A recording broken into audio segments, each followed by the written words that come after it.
Transcription 116, speed 100 words per minute. Start. Mr. Deputy Chairman, the generous support which the honorable members of this House have been good enough to accord to this mayor is a source of courage and strength to me, but it is equally a source of embarrassment because I do not consider this bill to be the end of the process. It is the beginning of the process, and the success of this bill will not be judged by the provisions contained in it but by their implementation. I feel that today I am being put on trial, and if I am deserving any appreciation or praise, I will be on the day when I make a success of this bill. Now, from the debate that has been held in this House, I have a feeling that there is not a very correct appreciation of the scope of this bill. I made an attempt to explain the scope of the bill in my opening speech, but it must be due to my fault that I could not fully bring home to the honorable members the scope of this bill. This bill presents only a part of an integrated picture which was drawn up by the Rural Credit Survey Committee. The financing or the credit part of it has been entrusted to the Reserve Bank. Some honorable members have mentioned that there is no provision for the creation of the land mortgage banks. I submit that there should have been no provision for the creation of the land mortgage banks because that is the credit side which has been handled by the Reserve Bank. It does not need any legislation. There are already laws for the incorporation of the cooperative societies in the states, and any land mortgage bank can either be incorporated under that law or under a specialized law. Some honorable members have mentioned that there is no mention of regulated markets in it. Honorable members would be aware that markets and fairs from part of entry 28 on the state list. The Union Parliament is not competent to legislate about regulated markets, and despite the recommendations of the Rural Credit Survey Committee, we felt that we cannot legislate about them. They have therefore been left out. More than one honorable member has said that there is no provision for education of officials and others who will be handling the cooperatives societies.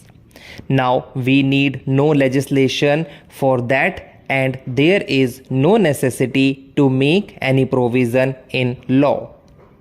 There is already a high-class college in Pune which imparts education to the highest type of officials needed for cooperative societies. Then we have set up 5 regional colleges which will train intermediate personnel. 21 cooperative schools have been set up for training subordinate personnel. Some other institutions have been set up for training non-officials and cooperative officers for community project areas. We did not feel that it was necessary to make any provision in this law. Nonetheless, I am fully alive to the importance of having properly trained staff for running the cooperative societies. Honorable members would be aware that a committee has been set up for training the cooperative personnel. That committee has been constituted by the Ministry of Food and Agriculture and the Reserve Bank because these are the two institutions which would need those trained personnel. I also agree that one of the causes of the failure of the cooperative movement in the past has been the want of properly trained personnel.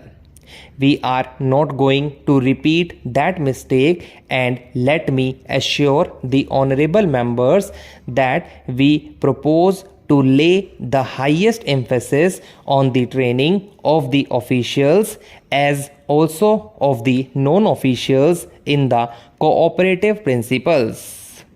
I am fully conscious of the fact that the cooperative institutions which we propose to set up either under this act or which are going to be set up by the Reserve Bank or by the state government can be a success only when a proper climate has been created, and for that purpose the cooperation of the non-officials who have been initiated into the principles of cooperation, who have a faith and belief in those principles, is indispensable, and therefore our scheme of training also includes training of the non-officials in the principles of cooperation. This bill has a definite but a limited object, and that limited object is to set up cooperative marketing, cooperative processing, cooperative production and warehousing. The other parts of this picture will be provided by other institutions. Now, the House is aware that the Imperial Bank of India has been converted into the State Bank of India, the sole objective of which was that the marketing of the agricultural produce should be financed by that institution. In my opening speech, I mentioned specifically that the State Bank of India will perform three functions. It will provide remittance facilities to the cooperative societies, which is a very important function. It will advance loans against the commodities in godowns and warehouse. It will also accept the warehouse receipts and advance monies against them. Financing will be done by the State Bank of India, which has got sufficient resources, which is an expanding institution and which is going to set up a large number of branches and which will do the financing. So far as the capital structure of the Central Warehousing Corporation is concerned, we have purposely kept the limit of the subscribed capital at a comparatively low level. The authorized capital is rupees 20 crores and the issued capital would be rupees 10 crores. Honorable members will kindly refer to clause 37 of the bill, which is the key clause so far as the financing part of it is concerned.